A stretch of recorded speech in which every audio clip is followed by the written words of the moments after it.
नमस्कार। मैं हूं Alok Kumar. New age crime, cyber crime कहते हैं या जो भी कह रहे हैं कि एक ओटीपी पहले लोग मंगाते थे और तब बैंक से खाता साफ साफ होता था।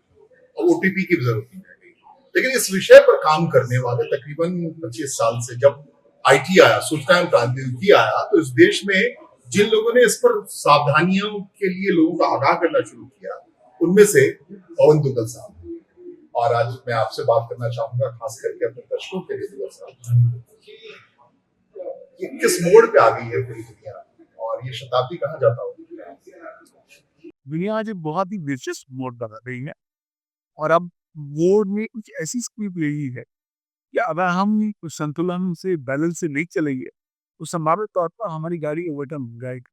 हम कहीं ना कहीं पटरी से नीचे चले जाएंगे। क्यों? क्योंकि पिछले 2 दशकों में चीजें चल रही थी ग्रो हो रहा था। फिर कोविड-19 आया और बहुत सारे लोगों को कोविड-19 ने डिजिटलाइजेशन में धकेल दिया। तो आपने इतने सारे लोगों को डिजिटल प्लेटफॉर्म पर डाल तो दिया, लेकिन उन्हें बताया नहीं कि उन्होंने अपने आप को सुरक्षित कैसे करना।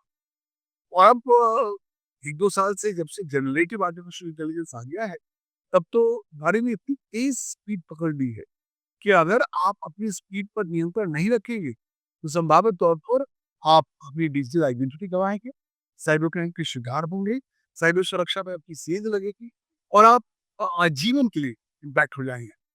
हमें समझना होगा कि अब वो ज़माना आ गया है जहाँ पर golden age of cyber crime प्रारंभ हो चुकी है और ये जो स्वर्णिम युग है साइबर क्राइम का कई दशकों तक चलने वाला है।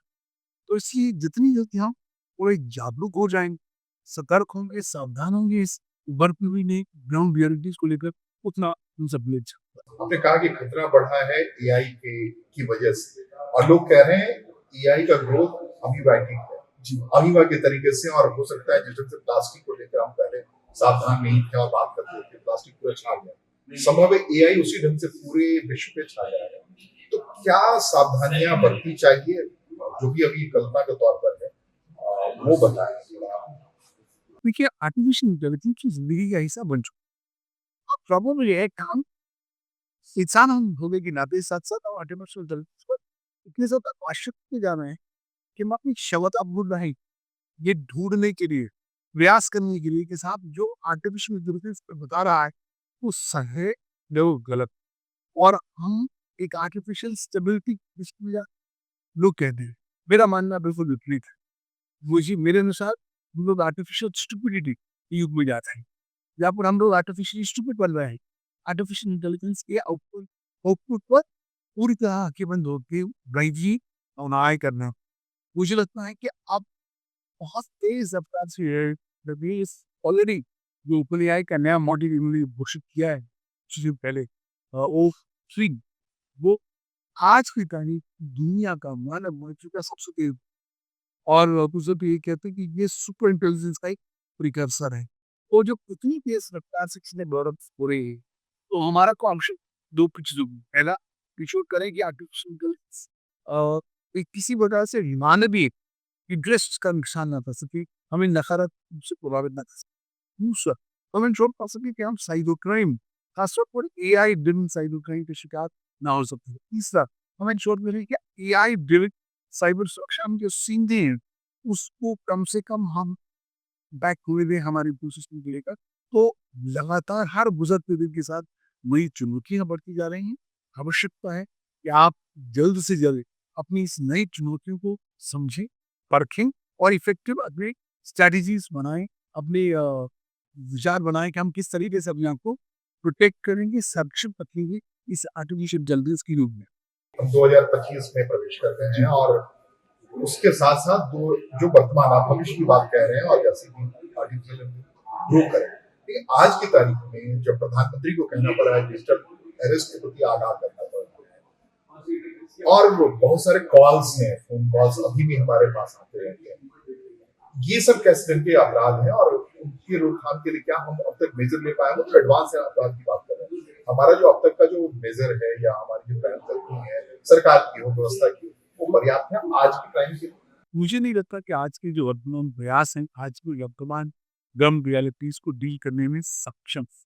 क्यों? क्योंकि पहले वो ज़माना होता था जहाँ साइबर क्रिमिनल्स पुलिस से 10 लगभग 5 कदम आगे चला करती। आज वो समय गया है जहाँ पे साइबर क्रिमिनल्स पुलिस से लगभग 50 गुना मांगते हैं। तो हमारी जो कानूनी पकड़ है बहुत ज़्यादा काबिल सशक्त नहीं है कि जो उभरते हुए साइबर क्राइम्स और साइबर चुनौतियों से डील करने की। उदाहरण के तौर पर मैं आपको लेटेस्ट उदाहरण डिजिटल अरेस्ट कर देता हूँ। एक अनुमान के अनुसार पिछले 4 महीनों में ही अ, भारतवासियों ने 2000 करोड़ रुपए से ज़्यादा पैसे गँवाए केवल डिजिटल अरेस्ट मामलों को लेकर। साइबर फ्रंट बुरी जाएगी। ये तो अलग चीज़ है, सिर्फ हम डिजिटल अरेस्ट की बात कर। तो जब इस तरह की प्रथा आ रहे हैं, प्रधानमंत्री नरेंद्र स्वयं इसका वर्णन अपने मन की बात में कर रहे हैं, तो कहीं न कहीं देश से ये चीज़ें आने वाले समय में और ज़्यादा बढ़ने वाली हैं। यही कारणवश है कि सरकार ने अब अपनी टेलीकॉम नेटवर्क का कॉल अपनी अब रिकॉर्डेड किस्त में कर इस तरह की आप साइबर क्राइम की शिकायत ना बन। लेकिन इसकी आवश्यकता है, कि ना केवल आप जागरूकता तो बढ़ाएँ, बल्कि जो आपका वर्तमान कानूनी प्रथा है, हमारी उसको सशक्त कर सको। भारत के सूचना प्रौद्योगिकी कानून पर नजर डालें तो आप पाते हैं कि वो इस सब के बढ़ते हुए साइबर क्राइम्स और एआई क्राइम से निपट पूरी तरीके से असक्षम है। इन क्राइम्स का वर्णन ही नहीं करते। जहाँ तक बात रहती है भारतीय विधि संहिता जो 2020 में पारित हुआ और 23 जुलाई 2024 से हुआ, उसकी सराहना तो की जानी चाहिए क्योंकि उन्होंने साइबर क्राइम की कवरेज को बढ़ाया है। लेकिन फिर भी उस कवरेज में भी हम पाते हैं कि इन्हें जो बढ़ते हुए साइबर क्राइम्स जैसे डिफेक्स हो गया, डिजिटल अरेस्ट हो गया, एआई क्रिएटिव क्राइम्स हो गया, ये कवर नहीं लेते भारतीय न्याय संहिता कानून में। तो आवश्यकता ये है कि हम अपने कानून का संशोधन करें और मैं तो कई सालों से कहता आया हूँ कि भारत को ये समर्पित डेडिकेट कानून की आवश्यकता है जो साइबर क्राइम के प्रति समर्पित। क्योंकि अगर आप भारतीय न्याय संहिता पर रिलाई करेंगे, आईटी एक्ट पर रिलाई करेंगे, तो शायद आपको कानूनी से वो सफलता नहीं मिल पाएगी, जिसकी आप उम्मीद कर रहे हैं। लेकिन ये तो पहली बात। दूसरी बात, आवश्यकता है कि हमारे जो पुलिस अधिकारी हैं, उनको आप इफेक्टिवली टूल्स प्रदान करा, उनकी जागरूकता को बढ़ाएँ, ताकि वो इस प्रकार के नए उभरते हुए साइबर क्राइम्स को किस तरीके से डिटेक्ट, इन्वेस्टिगेट या प्रोसिक्यूट करना है, उस दिशा में ज़्यादा अपने आप को सशक्त महसूस करें। क्या वो देखो सर कोई ब्रेक थ्रू आया है मौजूदा पुलिस व्यवस्था में? आप कह रहे हैं सच में कि ट्रेनिंग नहीं है, जानकारियां नहीं है, टूल्स नहीं है, और ये जो आपने कहा कि बहुत विशाल राशि है, उतने लोग ठगे जा चुके हैं डिजिटल। तो क्या ब्रेक थ्रू मिला अब तक कि कुछ पकड़े गए हैं ऐसे लोग जो डिजिटल अरेस्ट करके लोगों का ऐंठ ले रहे हैं पैसे, वो पकड़े गए या नहीं पकड़े? कुछ मुद्दे में पकड़े गए, लेकिन एक रिमांड मैटर नहीं पकड़े जा रहे हैं। या I am surprised cyber criminals भी अपनी पद्धतियों मिटा पे चलते जा रहे हैं। बहुत से साइबर क्रिमिनल्स डार्क नेट का इस्तेमाल कर रहे हैं ताकि उनकी पहचान ही ना हो सके। इसलिए अक्सर तो लोग पकड़े भी जाते हैं, अगर पकड़े भी जा रहे हैं तो वो भी फिलहाल बेड स्टेजेस पर हैं। कोई भी मुकदमे नहीं चार्जशीट बन के अदालतों तक नहीं पहुंची, अदालतों में कोई फैसला नहीं हुआ है, कोई अरेस्ट नाम के कन्विक्शन नहीं हुआ है, क्योंकि बहुत नया प्रकरण है। दिन भी 2024 में ही उसका पहला जो अध्याय था हमें देखने को मिला था। मुझे लगता है कि भारत की साइबर कन्विक्शन रेशियो 1% से नीचे की है। तो मैं उम्मीद कर रहा हूँ कि इस नए उभरते साइबर क्राइम में भी हमारी साइबर क्राइम कन्विक्शन बहुत पुअर होने वाली है। तो जितनी जल्दी आप ओवरऑल एक सर्वांगीण स्ट्रैटेजी को बनाएँ और पूरी सिस्टम को जो 64-65 दिनों के परिवेश में देखें और 360 की एंगल इस्तेमाल करें, तो ज़्यादा अच्छा। कि ये तो हुई डिजिटल अरेस्ट की बात। देखिए इसके अलावा एक कॉमन आदमी से साइबर जुड़ाव मसला है कि लोग कहते हैं जैसे मैं ये एंड्रॉइड फोन इस्तेमाल कर रहा हूँ, लोग कह रहे हैं कि एंड्रॉइड फोन इस्तेमाल करना कहीं आपने चार्जर में लगा दिया कहीं कुछ, तो आप सारे डाटा चले जा रहे हैं। ये किस ढंग के क्राइम है जो कि आम जनता को इसके लिए प्रिकॉशन होना चाहिए? हम लोग भारतवासी हैं, इसलिए विश्वासी हैं। जो देखते हैं उसको विश्वास करते हैं। समय आ गया है, युग आ गया है अपने आप को बदलने का, अपनी मानसिकता है। आवश्यकता है कि हर प्रकार की जानकारी को आप एक डिस्ट्रस्ट मिसट्रस्ट की भावना से देखिए।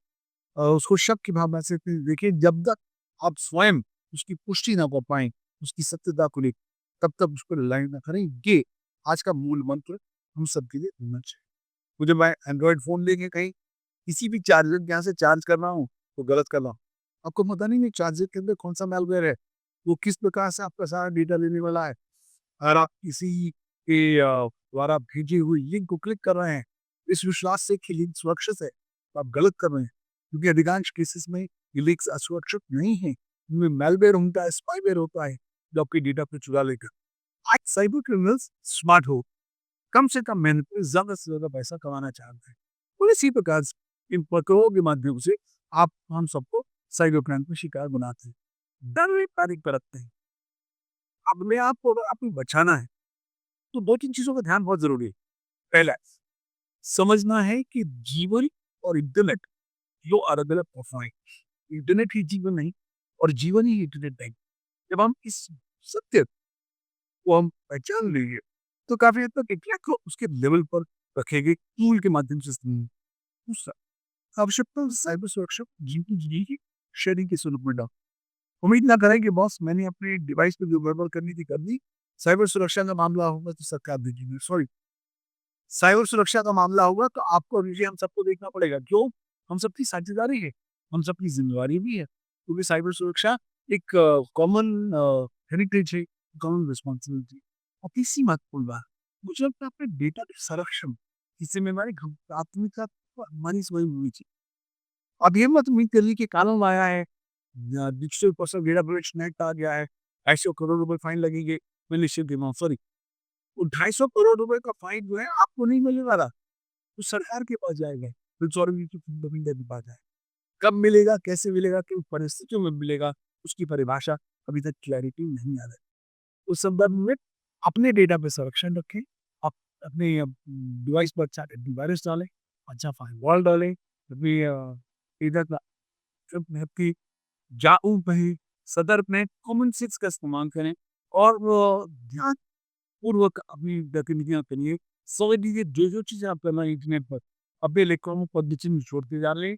कोशिश करें ऐसे पद्धति ना छोड़ें, जिनका दुरुपयोग कर साइबर क्रिमिनल्स आपको टारगेट करेंगे। और अंततः समझ लीजिए कि भारत में एक नई क्रांति आ गई है। उस क्रांति का मैं कहता हूँ भारत उन्नति की क्रांति, the great Indian democratic revolution, जहाँ पे भारतवासी उल्टी कर रहे हैं अपने डेटा की, चाहे वो पर्सनल डेटा हो, प्रोफेशनल डेटा है, सोशल डेटा हो। मेरा ये जो चल रहा है, रील बना रहे हैं आप, पूरी जानकारियां दे रहे हैं, इस स्टेशन पे हैं आप, वहां छोड़ रहे हैं, इस तारीख को आप जा रहे हैं, ये भी तो एक रास्ता बता रहे हैं आप साइबर क्रिमिनल्स को। ये क्या है, इसके लिए क्या कोई आगाह करेंगे दर्शकों को? देखिए, ये जब आप इस तरह की रीलें बना रहे हैं, डेटा अपलोड कर रहे हैं, तो आप डेटा उल्टी कर रहे हैं ना अपनी। और अधिकांश समस्या क्या है, अधिकांश लोग अपने स्मार्टफ़ोन से तस्वीरें या वीडियो बना के इंटरनेट पर डाल सकते हैं। दूर जाकर ये कि जब स्मार्टफ़ोन आपका वीडियो बनाता है, तो स्मार्ट वीडियो जिसमें लॉजिक भी होता है, लॉगिन भी होते हैं, मेटा डेटा होता है। और अगर उस डेटा को बिना साफ किए हुए, बिना सैनिटाइज़ किए हुए अगर आप इन पर डाल देंगे, तो चीख चिल्ला के आपका इलेक्ट्रॉनिक रिकॉर्ड साइबर क्रिमिनल्स को बताएगा कि आप यहाँ पर इस लोकेशन पर हैं, ये गतिविधियाँ कर रहे हैं। तो आपको टारगेट करना बहुत आसान होगा। मेरा सब्र निवेदन है कि आप रेडियो के एवोल्यूशन जैसा ना बने। अभी जानकारी को नीड टू नो बेसिस पर शेयर करें और जागरूक हो जाएँ, सतर्क हो जाएँ, सावधान हो जाएँ। अपनी गलती से दरवाज़े ना खोलिए ताकि साइबर क्राइम आपके घर के अंदर आके घुस जाए। और जहाँ तक हो सके साइबर रेज़िलियंस को हमेशा याद रखिए। आज एक नया प्रकार आ गया है साइबर रेज़िलियंस, जिसमें हम कहते हैं कि साहब ये तो गिवन येस ही है, बात को यूएन सकते हैं कि यहाँ पर होगा। तो हमें इस बात को डरना चाहिए तब पर आक्रमण होगा। हमारा विवेक होना चाहिए कि हम आक्रमण होने के बाद कितनी जल्दी वापस पुनः नॉर्मल की स्टेट पर आ सकते हैं, उसकी दिशा में काम करने की ज़रूरत है। और ये है साइबर रेज़िलियंस का नया कॉन्सेप्ट। तो साइबर रेज़िलियंस को अपने जीवन का हिस्सा बनाइए और लगातार तत्पर अपने दारों अपडेट ये लगातार हाल के दिनों में आ रही है, वो पकड़ी भी है लगातार कि आप जब वीडियो कॉल पे बुजुर्ग और खासकर यंग बच्चों को बहुत ज्यादा परेशान किया गया, दिनों करा भी जा रहा है कि उसके वीडियोस बनाए जा रहे हैं, उसके डीप फेक बनाए जा रहे हैं और फिर उससे बार्गेनिंग हो रहा है, खरीद और ब्लैकमेलिंग हो रहा है। ये कैसे केस आ रहे हैं और थोड़े पुराने हो गए, फिर भी दर्शकों को आगाह करने के लिए ज्यादा बताना जरूरी है। हाल ज़ाइन सही आप जेब से पैसा निकालें, उसका बेस्ट पेपर आपको डब्बी डालो, लिखी लाओ, आपको बताया जाए कि आपका परसों आया है और परसों में डक आए गए हैं, तो भाई हो आपको सूचना दी जाएगी रात को 9 बजे आप घर की बत्ती गुल हो जाएगी, क्योंकि आपकी बिल्ली देर से और ये लिंक पर क्लिक करेंगे तो जाके पेमेंट करिए। आपको किसी न किसी प्रकार से असमंजस में डालता है, ताकि पर असमंजस डले, तो आपकी जो सावधानी हटी तो दुर्घटना होनी बिल्कुल सुनिश्चित ही हो जाती है। सारी चीज़ें से इसी से लाभ में रहते हैं ताकि आप लोग टारगेट करें और आपको विभिन्न प्रकार के नए उभरते हुए साइबर क्राइम का शिकार बना सकें। तो देखिए, आज इस ज़माना आ जाएगा, आप जो भी चीज़ देख रहे हैं, सुन रहे हैं, पढ़ रहे हैं, उस वक़्त तब तक विश्वास ना करें, तब उसी सत्यता पे आप स्वयं पुष्टि ना कर सकें। तो वो कोई बात नहीं कि अगर आपके यहाँ कोई कॉल आया और आपने कॉल रिस्पॉन्ड नहीं किया, कोई दिक्कत की बात। कल मॉर्निंग फिर सुबह भी सूरज उगेगा, आप भी किसी लीड पर क्लिक नहीं किया, कोई दिक्कत की बात नहीं। मुझे लगता है कि आप थोड़े से सावधान हो जाइए। जो जानकारी आ रही है, उसको शक की नज़र से देखिए और वरना साइबर क्रिमिनल्स आपको साइबर फ्रॉड का शिकार बनाएँगे, आपका डेटा चुराएँगे, आपका हेल्थ डेटा चुराएँगे, आपका credentials, banking details, credit card details चुराएँगे और दिखाई देखते आपके अकाउंट से लाखों करोड़ों रुपए जब्त कर देंगे और आप कुछ भी नहीं कर पाएँगे। और इसलिए वो कहते हैं ना कि prevention is better than cure. तो हमेशा कोशिश करिए कि जल्दबाज़ी ना करिए। इमोशनल स्टेट में होते हुए ऑनलाइन कुछ भी करके मत लें। हर व्यक्ति को ऑनलाइन अपना दोस्त न समझिए। हर चीज़ को एक नए चश्मे की नज़र से देखिए और चश्मा जो आपको बताया कि पहले अपने आप को प्रोटेक्ट करें, बाकी दुनिया के बारे में सोचें। जब हम हवाई जहाज़ में जाते हैं और जब एयर होस्टेस बोलती है तो क्या कहती है? अपनी पेटी पहले बाँध दीजिए, उसके बाद दूसरों की पेटी बाँध आपकी ज़िम्मेवारी है कि आप अपनी पेटी साइबर सुरक्षा की खुद बाँधिए, साइबर हानि का बाकी मुझे आप बीच में शुरू में बड़ी अच्छी बात बताई कि खुद को और इंटरनेट को अलग-अलग महसूस कीजिए, उसको मर्ज मत होने दीजिए। ये किस ढंग से संभव है? आज की तारीख में बिल्कुल टफ है ये। हर के पास इक्विपमेंट है, इंटरनेट है, सब कुछ है। कि आजकल डिजिटल वर्ल्ड जगह का ये ऑन एवरेज जब आप देखिए तो आई कि आप ज़्यादा से ज़्यादा घंटे के डिवाइसेस के सामने गुज़ारते हैं। लोग जब सुबह उठते ही तो भगवान को प्रणाम बाद में करते ही अपना फ़ोन पहले देखते हैं। दो रात को सोते वक़्त आखिरी को वो लोग करते हैं, अपने फ़ोन का दर्शन करते हैं और लगातार में एवरेज लोग 8 से 10 घंटे लगातार रोज़ अपने डिवाइसेस के सामने रहते हैं। जब इस तरीके से डिजिटल जुड़ चुके हैं, आवश्यकता है कि कहीं न कहीं दुःख ना कुछ उन्होंने क्यों? आपको नहीं लगता ये डिवाइस बहुत अच्छी लग रही है, लेकिन मैं 8 घंटे यहाँ ऐसे लगाता रहूँगा, तो उसकी जो रेडिएशन है 8 घंटे मेरे दिमाग में जा रही है, तो वो ये पार्किंसन डिसीज़ भी हो जाएगी, दिमाग से बीमारियाँ भी होंगी। मैं लगातार इस डिवाइस को 8-10 घंटे देखूँगा, मेरी आँखें कमज़ोर हो जाएँगी। तो कहीं न कहीं हमें समझना होगा कि अगर इंटरनेट जब नहीं आया था, हज़ारों वर्ष पहले से, एक चरखी मानव मात्र देखिए बदल अगर आप टूल इसके तौर पर इस्तेमाल करें और मैं तो लोगों को कहता है कि आपको वीकेंड में अपने आपको डिजिटली डिटॉक्स करिए। एटलीस्ट 1 दिन, इतवार हो, शनिवार हो, आप अपने आप को पढ़ लीजिए कि मुझे अपने डिवाइस इंटरनेट के साथ कनेक्ट करने दी। अगर आप डिवाइस को के साथ नहीं करेंगी या नहीं कनेक्ट करेंगी या बंद भी कर दें, तो ऐसा तो नहीं है कि आसमान गिर जाने वाला है। हमें कहीं न कहीं डिस्टेंस इससे मेंटेन करना पड़ेगा ताकि हमारे यहाँ ज़्यादा शांति हो सके, हम ज़्यादा क्रिएटिव और ओरिजिनल बन सकें। एक बात और आपने कही बातचीत के दरमियान कि 1% केस सॉल्व हुए हैं सही में। तो ये केस है सिर्फ इंडियन डोमेन से बाहर ही हो रहे हैं जो क्रिमिनल्स हैं या बाहर से भी आ रहे हैं? आपके पास बहुत सारे केस ऐसे आते हैं। कि इंटरनेट ने एक बहुत मेजर बदलाव लाइक ला दिया है। इंटरनेट के भूगोल को इतिहास बना दिया है। तो आज इंटरनेट में आप बैठे हुए किसी भी राष्ट्र में बैठे हुए किसी दूसरे राष्ट्र के कंप्यूटर या मोबाइल को टारगेट कर सकते हैं। स्मार्ट मैप कर सकते हैं। इसलिए आज साइबर क्राइम जो है यूनिवर्सल इंटरनेशनल फिनोमिनन बन गया। तो ऐसा नहीं कि आपके पता साइबर क्राइम हो रहा है तो साइबर क्राइम केवल भारतवर्ष में हुआ। साइबर क्राइम भारतवर्ष में हुआ, सॉरी, हो सकता है वहाँ के बाहर भी। और अब तो साइबर क्रिमिनल्स नाइट रूट्स का इस्तेमाल कर रहे हैं। ये कुछ जो एप्लीकेशन है, रिमोट सफाई ना, तो आप इसलिए साइबर क्रिमिनल्स को पकड़ना बहुत मुश्किल हो रहा है। हम अकेले नहीं हैं, लगभग सारे राष्ट्र इस दुविधा में पड़ा हुए हैं कि साइबर क्राइम का नियंत्रण इस प्रकार से किया जाना चाहिए। और लेकिन कहीं न कहीं मुझे लगता है अब क्योंकि आर्टिफिशियल इंटेलिजेंस आ गया है, एआई क्राइम्स का ज़बरदस्त इसलिए इज़ाफ़ा हो रहा है, तो हमें नए अप्रोच लाने पड़ेंगे। हम साइबर क्राइम और साइबर क्रिमिनल्स को कैसे निपटने की दिशा में आगे कदम एक बात और जो बहुत महत्वपूर्ण है कि पोर्नोग्राफी एक बड़ी इंडस्ट्री है। ऑस्ट्रेलिया वगैरह में कुछ देशों में एक उम्र उसकी तय कर दी है लोगों ने। लेकिन अपनी यहाँ वो उम्र नहीं है और जो एक्सपोजर है छोटे बच्चों का और बाकी, उसको किस रूप में देखते हैं? देखिए, आज बच्चों को तो हमने बहुत बड़े गहरे समुद्र में फेंक ही दिया। बिना उन्हें समझाए हुए इसमें तैरना कैसे?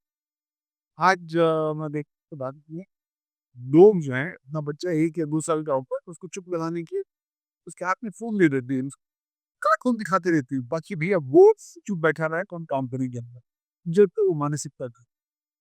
आज बच्चों को सशक्त करने, उनको संरक्षित करने अत्यंत आवश्यक है। यही कारणवश है कि अभी ऑस्ट्रेलिया आज ही में एक नया कानून पारित किया है, जिसमें उन्होंने कहा कि 16 वर्ष तक जब तक बच्चा होगा तब तक वो सोशल मीडिया पर नहीं अनुमति से ली जाए और अगर कोई भी सर्विस प्रोवाइडर उसका उल्लंघन करे, उससे कानूनी कार्रवाई की जाए। अ, उद्देश्य अच्छा है, मुझे नहीं लगता कि बात कारगर रूप से सफल हो पाएगा। क्योंकि बच्चों के मुँह में आपने मुँह लगा दिया है। चलिए आप बोलेंगे साहब आज के बाद से आप सोशल मीडिया इस्तेमाल नहीं करेंगे, ऐसा संभव होगा नहीं। जितना मना करेंगे बच्चे ठीक वहीं जाएँगे। ये एक ह्यूमन ट्रेड है। भारत के संदर्भ में देखूँ, बताऊँ किस तरह का अप्रोच शायद कभी कामयाब हो ही नहीं पाएगा। क्यों? आज बच्चों को आके और छोटी उम्रों में इंटरनेट कनेक्टेड डिवाइसेज़ दे दिए हैं और आज बच्चे इंटॉक्सिकेट हो गए। जैसे कहते हैं ना चरस क्या, गांजे की, अफ़ीम की आपको आदत पड़ जाती है। अगर हम छोटे बचपन वाले युग में और उस एज में आप इंटरनेट की आदत पड़ जाती है, तो आप इंटरनेट से इंटॉक्सिकेटेड और उसका सीधा नकारात्मक आपकी मस्तिष्क पर, आपकी मेंटल ग्रोथ पर, फिजिकल हेल्थ पड़ता है। तो अब देखना ध्यान में हम किस तरीके से भारत के बच्चों का संरक्षण कर सकते हैं। कुछ अच्छी कदम सरकार ने उठाए, जैसे अब यूनिवर्सिटी गन्स मिशन का है, ये साइबर सुरक्षा में नए कोर्सेज होंगे। मैं तो कई सालों से कहता आया हूँ कि साहब आपको पहली कक्षा से साइबर ब्लॉक और साइबर सुरक्षा वो अपना करिकुलम का हिस्सा बनाना पड़ेगा। आज वो ज़माना चला गया कि बच्चा 12वीं की बात पढ़ेगा तब उसे इंटरनेट सिखाएँगे उसको।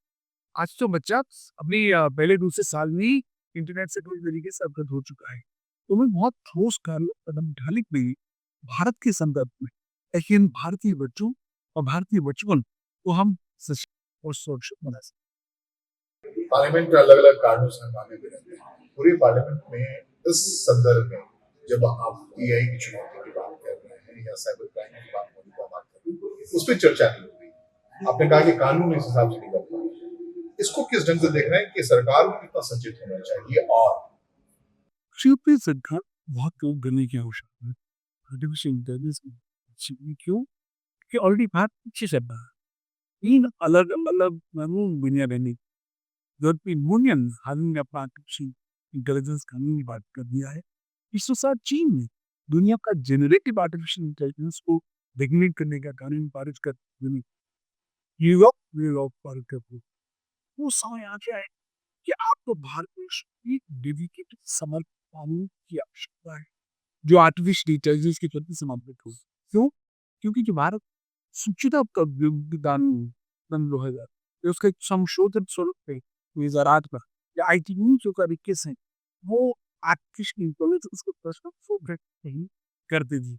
और अब जब भारतवर्ष इतनी वाइड स्प्रेड तरीके से इन आर्टिफिशियल इंटेलिजेंस पत्थरों का इस्तेमाल कर, तो मैं मानता हूँ कि बहुत जल्द ही हम एक समर्पित कानून लेकर आए। उद्देश्य ये नहीं है कि हमें आर्टिफिशियल इंटेलिजेंस की को रोकना, उद्देश्य ये है कि हम आर्टिफिशियल इंटेलिजेंस के दुरुपयोग को रोक सकें और उसको पेनलाइज कर सकें। साथ ही साथ कानून में मान्यता प्रदान कर सकें आर्टिफिशियल इंटेलिजेंस को और उसके विभिन्न स्वरूपों को, उसके अधिकारों को, उसकी जिम्मेदारियों और लोगों की क्या जिम्मेदारी है आर्टिफिशियल इंटेलिजेंस के प्रति, उस दिशा में भी काम करनी है। ये तो अपराध की बात थी, तो सब एक्सपर्ट हैं आप साइबर के। कैसी दुनिया बनती हुई दिख रही है? शुरू में मैंने पूछा था कि अब एआई फीमेल लाइफ के इंटरवेंशन में आ रहा, प्रवेश कर गया। तो शताब्दी के चौथाई चरण में है और पूरी शताब्दी बाकी है। कैसी दुनिया बनती दिख रही है एआई की वजह से?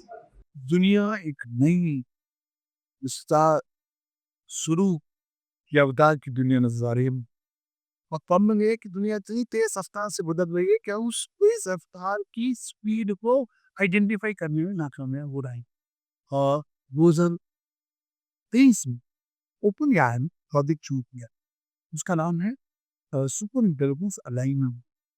वो कहते हैं कि सर 4 साल दे दीजिए और ऐसी एक आर्टिफिशियल इंटेलिजेंस लेकर रहेंगे जो सुपर इंटेलिजेंस होगी, तो पूरे मानव मात्र तक इंटेलिजेंस से भी परे हो।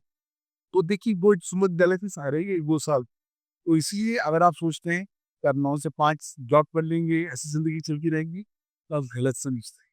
लाइफ आपके रिवर्सिबली बदल रही है। 2-3 सालों में ऐसे बदल जाएगी कि आप उसका अनुमान भी आज नहीं लगा सकते। जितनी जल्दी आप रियलाइज़ करें कि हम लोग आज एक दौड़ने हुए शेर सवारी कर रहे हैं। हमारे ऊपर इस शेर के हमारे सामने ये भी तथ्य नहीं है कि हम इस शेर से नीचे उतर दें। तुम जैसे ही नीचे उतरेंगे शेर हमें खा जाएगा। इसलिए हमारा एक ही तर्क हुआ कि हम शेर की सवारी जो दौड़ रहा है करते रहें, अपना संतुलन भी मेंटेन कर सकें और अपनी नई स्ट्रैटेजीज को भी बना सकें। आर्टिफिशियल इंटेलिजेंस एक इरिवर्सिबल चेंज लेकर आ रहा है और हमें बहुत जल्दी उसके लिए तैयार होना पड़ेगा। अधिकांश लोग मुझे इस दिशा में तैयार होते नहीं नजर आ रहे हैं। उनको लगता है कि आर्टिफिशियल इंटेलिजेंस कई साल एक दिशा लड़ेगी, इसमें कुछ चंद सालों की बात है, अब लाइफ कंप्लीटली बदल जाए। दुनिया की सबसे बड़ी आबादी है और सबसे बड़ी आबादी इस एक्सपोजर में नहीं है, जीरो एक्सपोजर में है। They are not knowing. एक तो साइबर नहीं समझ रहे वो, अभी तो बहुतों के हाथ में अभी स्मार्टफोन है। दुनिया की सबसे बड़ी आबादी, तो उस आबादी को कौन से खतरे दिख रहे हैं इस एआई के नए एक्सपोजर से, ह्यूज एक्सपोजर से? मुझे लगता है दुनिया की सबसे बड़ी आबादी जब भारतवर्ष में, तो दायित्व भारतवर्ष का भी बन जाता है कि अपनी आबादी का संरक्षण कर सके। आज भारतवर्ष की अधिकांश आबादी जो है इंटरनेट पर घुस तो चुकी है, लेकिन बिना तैरना समझे हुए, बिना सीखे हुए पानी में वो चलाने लगा। कहीं ना कहीं उस साइड डूबने की शिकार बनने में आवश्यकता है कि भारतीय ज़्यादा हम लोग ये कैपेसिटी बिल्ड कराएं, ज़्यादा अवेयरनेस प्रोग्राम शुरू कराएं, साइबर लॉ, साइबर सुरक्षा, साइबर क्राइम को स्कूल करिकुलम का हिस्सा बनाएं और बेसिकली जिम्मेदारी कराएं सारे लोगों की। हर कोई व्यक्ति अपना छोटा ही क्यों ना हो, ठीक है, विशिष्ट योगदान प्रदान करे ताकि हम लोग प्रयास से ज़रा सशक्त, साइबर सिक्योर और साइबर रिजिलिएंट बना सके। ये हम बेगे का ध्येय होना चाहिए। इसमें योगदान सरकार का भी होना पड़ेगा, प्राइवेट सेक्टर का होना पड़ेगा, हम सबका होना पड़ेगा। हम लोगों ने सब हाथ मिलाकर आगे बढ़ना है। एक ही व्यक्ति पीछे रह गया तो वो सारे के पीछे छोड़ जाए। इसलिए हम साथ मिलकर आगे चलेंगे, तो एक दूसरे ग्रुप की बात करेंगे और एक सशक्त सुपर पावर और इंडिया की बात करेंगे कि भारत, ये जो दुनिया, वो थॉट लीडरशिप के माध्यम से आगे गाइड करेगा कि इस नई उभरते हुए टेक्नोलॉजीज इस तरीके से गवर्नेंस के perspective से। बहुत बहुत धन्यवाद आपका, और मुझे लगता है कि धन्यवाद दर्शकों को देना चाहिए जो देख पा रहे हैं आने वाली दुनिया को 2025। धन्यवाद।